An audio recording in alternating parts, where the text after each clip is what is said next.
Hello, good people. Welcome to the Scroll Report, where we scroll back the month of August 2025 and see if there was anything worth keeping to help us move forward into this new world we're in. I spent August 2025 pretty much keeping to myself, getting as much sun as I could, whether at the pool or the beach. That was pretty much my August. How about you? Well, I'd like to start off this month's scroll report with a new segment I'd like to call Thumbs Up or Thumbs Down. It's not the greatest name. I'm not really sure what to call it yet. So if you guys got any suggestions, shoot me some lines. Let me see what you're thinking. But for now, we're doing thumbs up or thumbs down. So in May of 2025, the community of North St. Louis was flattened by a once in a century tornado, leaving destroying churches and leaving families without shelter, and essentially leaving everybody on their own. They got no help from FEMA, from the city government, from the Red Cross. It was mainly through the work of the OR, the organize, activate, and report contingent of the North St. Louis community. So major kudos go out from me to the Kansas City Defender, who reported on the devastation this community experienced at the hands of this tornado, and showing how by organizing in the community, they were able to start rebuilding that city.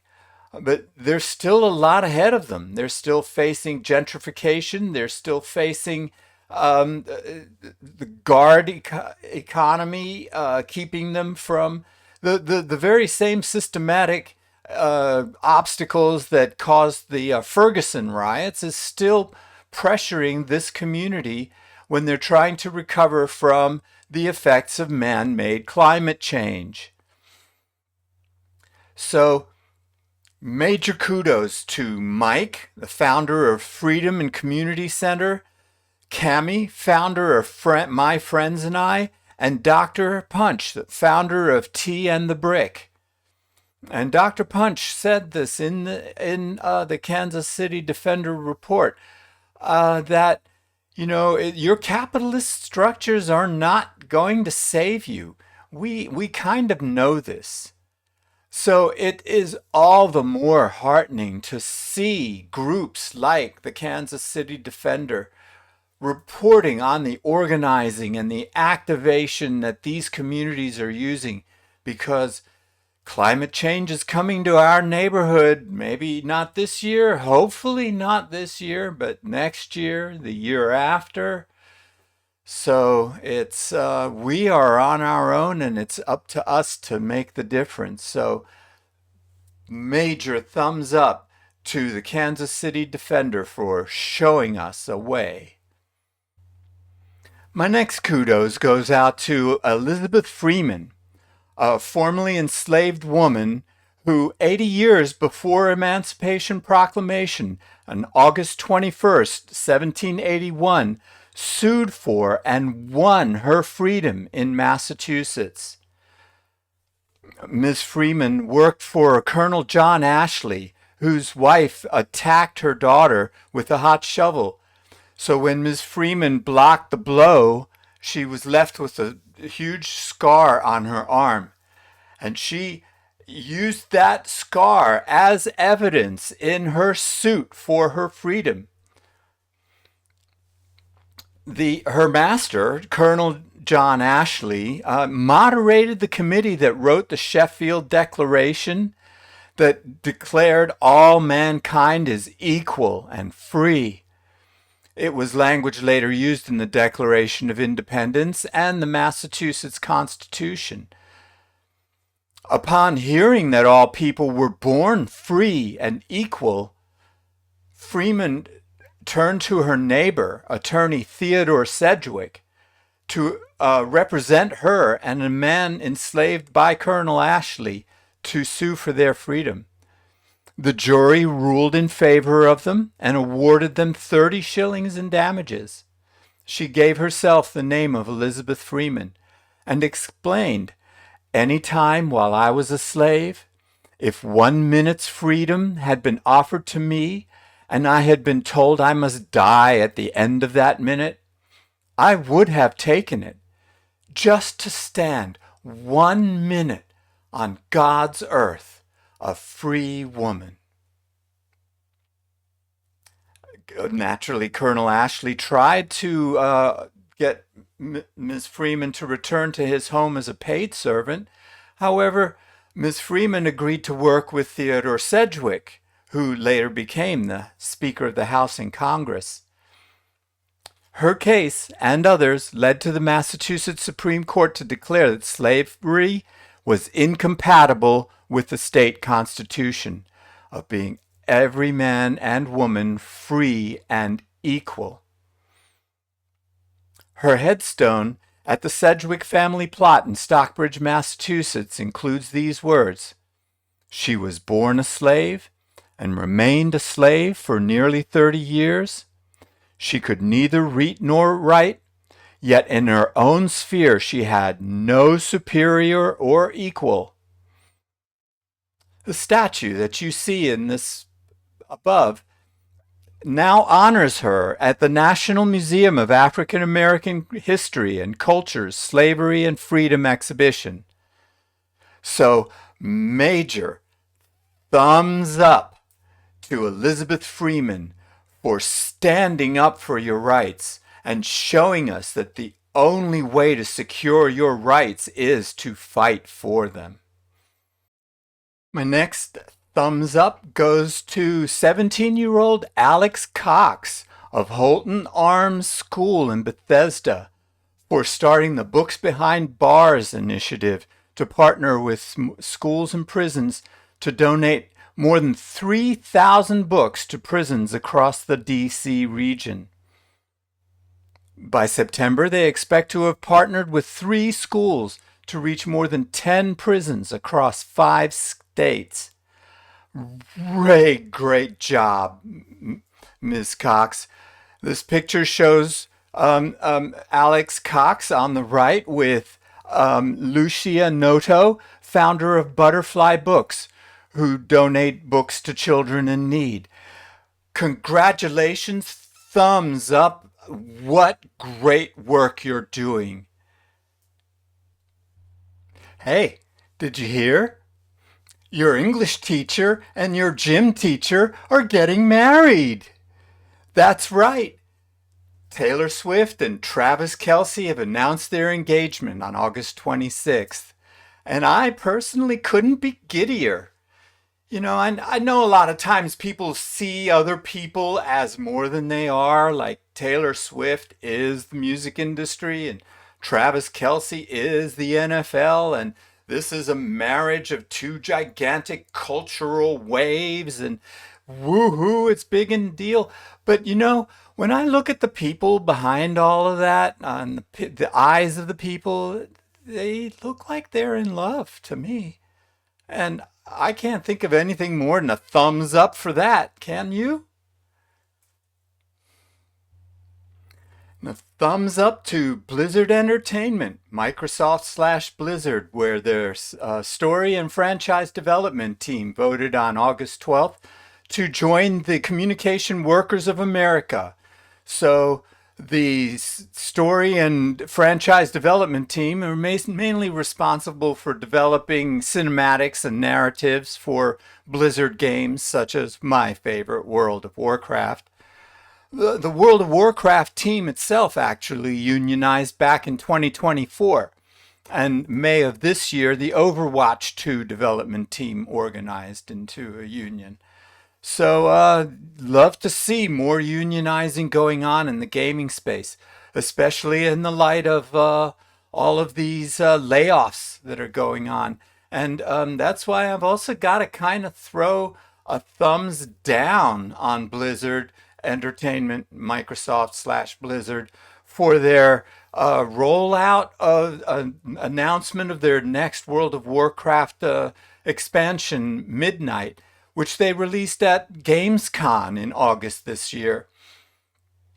I am not feeling as badly as others are feeling. Their rollout and announcement was crappy, and that it had to do with Microsoft laying off such a large part of their marketing teams.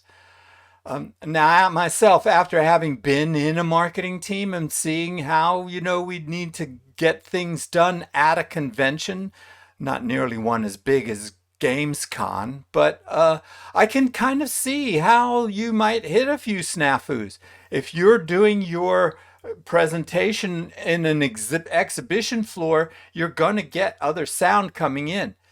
I think after all the flack that Blizzard received for that rollout, I think they're going to go back to hosting their own conventions, the BlizzCon, and I think they'll have a lot more luck with that next year, a lot tighter control over their marketing and presentation. But it was good for me.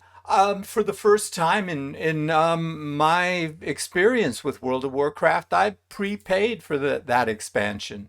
I pre-ordered it. I'm also making a lot of user generated content, but that's beside the point, really. I think that their marketing approach for the announcement of Midnight, it really does deserve a thumbs up and not a thumbs down. So how about a big old thumbs down for that Roblox situation, huh? Roblox, it's a massively multiplayer online game, very much like World of Warcraft or Minecraft. Probably more like Minecraft because a lot of the focus of the game is user generated content. It's very popular among younger players, and I know a lot of youngsters who do play Roblox. And after hearing about this lawsuit in August, I'm a little concerned about them continuing to play this game. Roblox has had trouble with a reputation of fostering the proliferation of predator groups on their platform. One major impediment to child safety is the proliferation of user-generated games that are not appropriate for children. But what brought the matter to a head was a Roblox-focused YouTuber named Schlep, who had been conducting sting operations against predators on Roblox and was permanently banned by the Roblox Corporation. For so Schlep on August 15th countersued Roblox, and currently it's going through a very messy litigation. I'm on Schlepp's side, almost 100%. But I think that Roblox could really do with cleaning up their act and assuring parents that their children aren't in danger when they're playing. Yeah, big thumbs down to Google and YouTube for injecting AI where it isn't needed or isn't even necessary. I heard this from Rhett Schul this month, who in turn heard it from Rick Beato. Rick Beato does music videos, music criticism, and music education videos on YouTube, and he does a lot of shorts. So when he noticed though that when he had uploaded his shorts to YouTube, a lot of them ended up looking AI generated, like hands not being where they're supposed to and things like that. And he's like, well, my short wasn't AI. Why did the short become AI? And it turns out that YouTube is indeed using AI to alter content and not telling us about it. I think they might have fessed up and decided that they're not going to do this going forward, but I mean, why did they even start? Hmm, definitely. Thumbs down, guys. Thumbs down. And now, introducing a new section, might as well yell at the sky.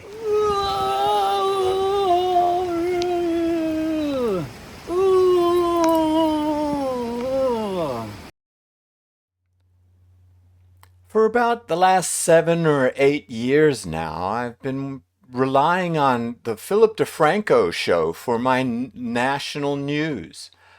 Uh, the Philip DeFranco show, or PDS, beats out all the network news, cable news outlets for objectivity, thoroughness, timeliness.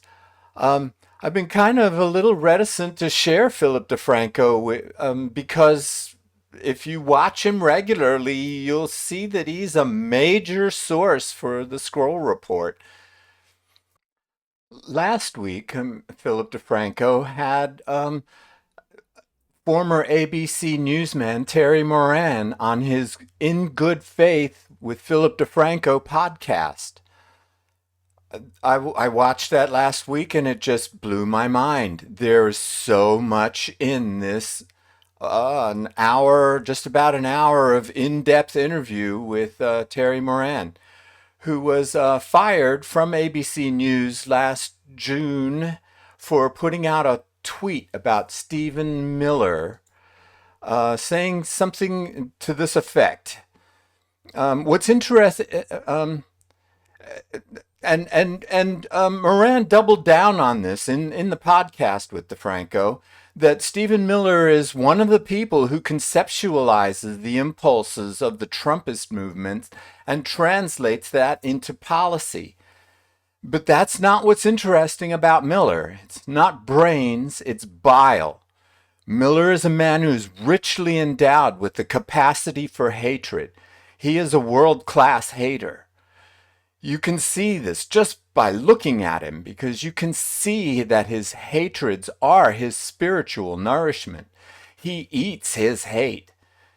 Trump is a world-class hater, but his hatred is only a means to an end, and that end is his own glorification. That's his spiritual nourishment. Yeah, so Moran doubled down on that. In June, Moran was fired from ABC for putting out, for expressing that sentimentality, and he doubled down on it in the podcast as well. That we need to name where we are right now, and that name is autocracy. We are living in an authoritarian tyranny, and it's time to start saying that exact thing. Another thing that really affected me was his Moran stating that in an autocracy, your world gets smaller. And that's certainly been my case. I'm imagining that it's going on all around the country, that, you know, I'm not going to socialize in downtown DC because there are troops from Alabama, Mississippi, and Georgia down there. I just don't feel safe. So I stay home and watch movies, you know. But I'm also making connections, reaching out, and and that is one way of just strengthening ourselves, is by making our world just a little bit bigger, pushing our bubbles into tunnels. But Moran also said something that has been resonating with me for quite a while now, is that the media is not up to the moment. You know, we're not going to look to the media to get us through an autocracy. We're going to need to look to building strength, because they're weak. You know, these people, these autocrats have confused power with strength. And they think that they have so much power, they must be strong. but they're weak. I mean, why are you going to send 20 troops, a number of troops, after a man who threw a sandwich at you, and then have that case tossed out of court? It's weak. And this is how we fight back, by staying strong, sticking to our values, and pushing our bubbles into tunnels. One other major source for the Scroll Report is Reese Waters' YouTube channel. Reese Waters is just brilliant. He's used to be a local newscaster on WUSA 9, hosted Get Up DC, and then moved to the 7 p.m. time slot. But as since I think about 2018, set up a YouTube channel and has been putting out amazing content since then.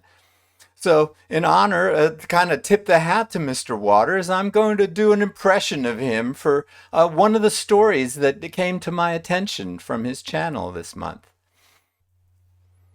They call themselves the what? The what? The return the land? Oh, well, I'm all in favor of calling yourselves return the land. No, it's not return the land, it's return to the land. Oh, you mean return to the stolen land? Or return the stolen land? No, no, it's return to the land. It's in other words, it's settler colonialism in support of a guard economy. A far-right ethno-nationalist group has set up a whites-only community in a remote part of the Ozarks in northeastern Arkansas, and is reportedly exploring the possibility of expanding into Missouri. The Return to the Land describes itself as a private membership association for individuals with traditional views of European ancestry. Isn't that cute how they find a loophole to take advantage of racial segregation in housing? It's illegal, and we need to stop them. They won't just stop there. This is we've seen it happen over the centuries. First, they set up their own little enclave and they say, this is us, this is our little bubble over here. But then from there, they start launching into everybody else's bubbles. Your bubble doesn't have a right to exist. Tulsa, Oklahoma, and Houston, Texas, and oh my God, so many places. And now Washington, D.C., they're going to be sitting. None of these people, and I'm keeping a very close eye on them. I'm not going to reveal their names in this report because I don't want to give them more attention for their illegal activities. But these are the people who will very soon be calling for the National Guard to be going into those other cities, those integrated cities. And they'll be able to say this from the safety of their secular little communities. It happens, and it needs to be stopped. We have laws against that now, against discriminating in housing. We need to make sure that our laws still meet these silly little loopholes. Imagine a homeowners association that lets to enforce racial segregation. It's ironic that they use homeowners association to support their national socialist agenda, since the homeowners associations are the most socialist institutions in our society. I'll be leaving specific links to the details of this story in the newsletter that'll come out this Tuesday. Be sure to sign up for that newsletter so that you can really look into the story in much more depth. And a huge kudos to Sky News for covering this story so well. So lastly, this has got to be the end time story from NBC News. Tip of the hat to KUSA's Amanda Gilbert for the story that rabbits spotted in Fort Collins, Colorado appear to have tentacles coming out of their heads. It's a pretty scary sight. Colorado Parks and Wildlife confirms that it's a type of virus and not actually Cthulhu reaching through the nether. But oh, they are scary, nasty looking things. They appear to live more than a year. Some have, and maybe it's just the wonders of nature, but it looks like a sign to me. And lastly, we have scroll bits. First up, we have Book of the Month, which is How to Dodge a Cannonball by Denner Dale. Going back and re-evaluating our present problems with watershed moments in the past, in this case the Civil War, is a major inspiration. It's really got me thinking, what kind of stories can I come up with where we kind of try to resolve current problems with historical situations? So, good read. Movies in August. I want to start off by admonishing everybody for being so hard on Ice Cube for his remake of War of the Worlds. I liked it. I looked at it as Are We There Yet or Barbershop, just in the mold of a hi-fi, sci-fi thriller. It worked for me. But I think that the movie of the month had to have been Freaky Tales. What a great movie that was. Just in that whole line of sleeper cult movies like Army of the Dead and Repo Man, and there were a lot of allusions to those movies in Freaky Tales. The old Tales from the Crypt and Tales from the Hood, and those anthology, even like Pulp Fiction and things like that. It was very pulpy, very much that vein of. It reminded me mostly of Repo Man, to tell you the truth, which was one of my favorite movies in the 80s. Yeah, Freaky Tales was satisfying in the way that a good Tarantino movie or Bruce Campbell movie, it's just a movie you can chew. But I think the most striking scene of the movie was when the one of the main characters, Pedro, played by Pedro Pascal, goes into a video store and meets Tom Hanks, who gives him a rundown of the top five underdog movies of all time, but doesn't reveal what the number one underdog movie of all times was. Do you want to know? Well, it's a spoiler. If you haven't seen Freaky Tales, this is a spoiler. In the scene, Hanks and Pascal have a conversation about what the top five underdog movies are. Rocky is number five. Hanks states the obvious, followed by Hoosiers, The Dirty Dozen, and The Verdict. But what was the number one movie? The number one underdog movie that Robert Ebert called a cinematic miracle? That was Breaking Away. Breaking Away, 1979 American coming-of-age comedy drama produced and directed by Peter Yates and written by Stephen Tessick, follows a group of four male teenagers in Bloomington, Indiana, who have recently graduated from high school. Starring Dennis Christopher, Dennis Quaid, Daniel Stern, Jack Earl Haley, Barbara Barry, Paul Dooley, and Robin Douglas. And who doesn't love a movie with a lot of gratuitous murder of Nazis? Lots of Nazi slaughter going on in Freaky Tales. Now it joins the ranks of the Blues Brothers, Raiders of the Lost Ark, Inglourious Bastards, The Rocketeer, and these delightfully refreshing anti-Nazi movies. And then there's Marc Maron. God bless you, Marc Maron. You magnificent bastard. Thank you for making me laugh for all these years. From the late 70s, early 80s, or was it the late 80s when his joke about nuclear holocaust is just leave a fancy flash pattern on the wall behind you. And there, of course, there was Glow, the glorious ladies of wrestling, or something G ladies of wrestling. It was on Netflix. Fantastic show. So full of heart and beauty and just a love. And, the just like that, just this last season, this last spring was Stick on Apple TV with Owen Wilson.